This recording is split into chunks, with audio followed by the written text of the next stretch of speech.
vibes. Okay? You've got to try and find some good vibes, some good people, good folk. And that's important. But as the Prophet ﷺ said, you can't always be with good people who have good vibes. So he said, be conscious of God wherever you may be. Be a person of taqwa wherever you may be. And how do you become a person of taqwa? Thikrullah. That's the last covenant in the hadith in Ahmad saying Mu'adh ibn Jabal. The last covenant I took from the Prophet saying to Mu'adh ibn Jabal said, La yazal lisanuka ratban bi dhikrillah ya Mu'adh. Always make your tongue moist in the remembrance of Allah, O Mu'adh. That's the last compact, the last covenant. The great Mu'adh ibn Jabal, the great Imam of the Lord of the Sahaba from the Prophet himself. And they say, Al-awliya idha dhukiru hadar. Awliya, that when they're mentioned, they come present. فَكَيْفَ بِاللَّهِ. How about Allah subhanahu wa ta'ala, Mawlana?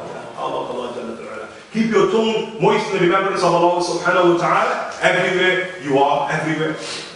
When you enter a place, when you exit a place, when you're in the midst of a place, keep your tongue moist in the remembrance of Allah ta'ala. Look at the Siddiq al-Akbar, Abu Bakr as-Siddiq radiallahu ta'ala. Even when he went into the bathroom, his impulse was to remember Allah ta'ala. He had to put rocks in his mouth, Abu Bakr, to stop his tongue moving in the remembrance of Allah Jalla ta'ala.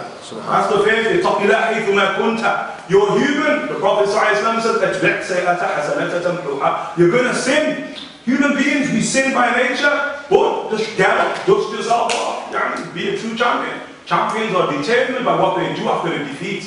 That's true champions. So after you have been defeated by your own acts, get up and dust yourself off. Move back to Allah subhanahu wa ta'ala's obedience in Tawbah. Full stop. وَخَالَقَ النَّاسِ بِخُلُقٍ حَسَنٍ. Just treat people well. And the way the Prophet said, خَالَقَ النَّاسِ بِخُلُقٍ حَسَنٍ. It's about the Khalil, your company. He said, bring, literally in Arabic, bring the good character out of people through your good character towards them. Because that's for your own benefit. If you're surrounded by people who have good attributes, good mannerisms, it only benefits you. Okay? So that's the reality. Become a person of Tilawatul Quran, and his day shouldn't go by except that you recite the book of Allah subhanahu wa ta'ala. The words of my Lord, the words of my Lord. The day shouldn't go by except that there's some type of attachment, literal attachment to the Prophet sallallahu alayhi wa sallam. I mean, we had teachers who used to tell us, a day goes by, you don't see the Prophet sallallahu alayhi wa sallam, it's a day of weakness of faith. You don't see him in a dream state or what have you. We have teachers who state that reality. We're not asking about seeing him, that's not reading him in a book. That's what we're asking about, opening up a book. If you're with his words, it's as if you're with him. That's Sahaba. When they heard him, they're with the Prophet ﷺ. Be with him through his words. Be with him through his description. Be with him through salawat alayhi sallallahu alayhi wa sallam. These things, important realities. Important realities. But all that, tilawatul Quran, dhikr Rasul, good mannerisms, issues of Tawbah, you'll find that with a blessed being. If you have a blessed friend, you'll find them, time for Quran, they recite Quran. Time for dhikr Allah, dhikr Allah. Salawat, salawat, salah, salah. You'll find them, and then thereby you imitate human beings by their nature. We imitate. Okay? The last one about ihsan, the issue of ihsan. One of the problems that we have as Muslims today is words. Like this word Sufi. We mentioned the word Sufi and we said that, khalas, write on a piece of paper what the word Sufi means. It's going to be just going to find like sort of opposite descriptions of the word Sufi.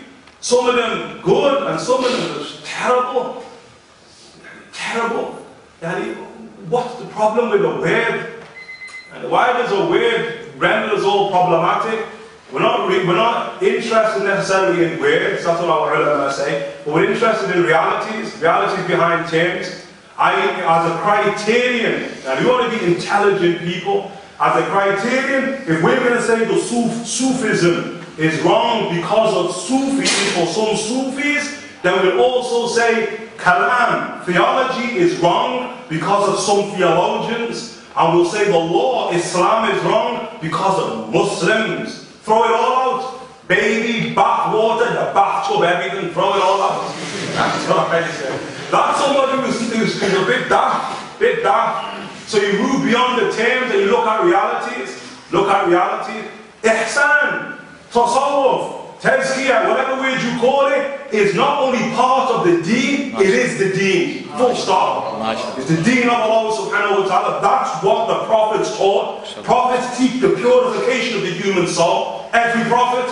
And as we come towards the end of time, time when the great prophet Jesus returns, he is radical upon the purification of the human spirit. It's as if he doesn't have a physical dimension. And part of his return is just to complete that aspect of his bashariyah, of his human reality.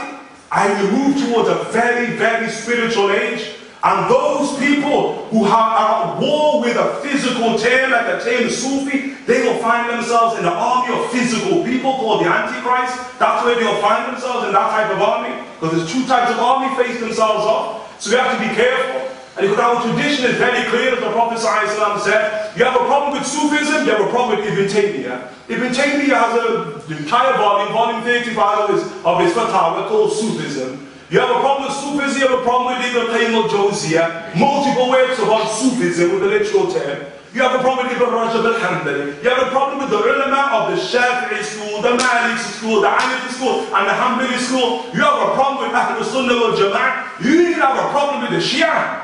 You have a problem with everyone, so. Okay, so we got to get intelligent about this matter. Got to get intelligent, really intelligent.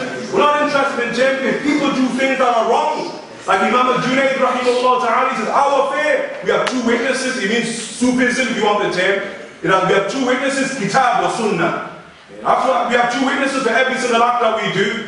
So if people do practices that are not from Deen in the name of Sufism, then there's something wrong with the practice, but we have mercy for those who do it. We embrace them in the way we embrace any people who have strayed from the path of the Prophet himself, sallallahu alayhi wa sallam. For Deen is Deen. It doesn't need my man to clarify it in the 15th century, a whole century, to clarify what Deen is, attached to the transmission.